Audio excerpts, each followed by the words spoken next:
Marami na ngayong mga Pinoy ang naeenganyong magtayo ng sarili nilang franchise business na nalilinya sa pagkain. Di kalakihan ang puhunan kaya madaling simulan. Sa ganitong negosyo, marami na ang umasenso at naging bahagi dyan ang Filtrepreneur, isa sa leading franchisor ng food stalls nationwide. So kaya Filtrepreneur, it is Filipino entrepreneur because the goal of the company is to educate people to start and learn their own business. Ang Filtrepreneur ay isang kumpanyang para sa mga gustong pumasok sa franchising.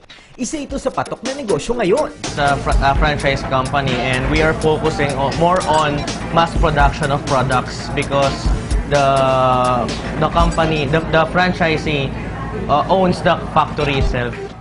Ang kanilang prangkisang food carts at products ay kalat na sa buong bansa.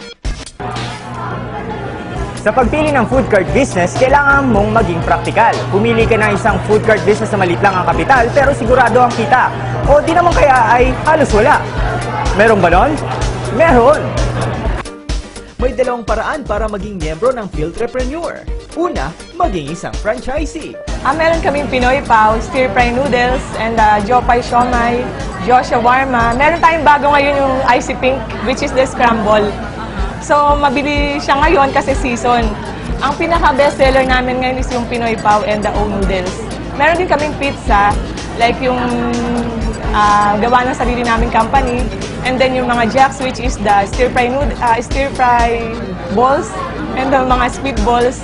Each time mayroong bago kung ano man yung uso ngayon, we can create our own food. So, i-market natin in our own franchise. So, for me, that's the advantage of the company because the factory itself also owns the franchise. Bilang isang franchisee,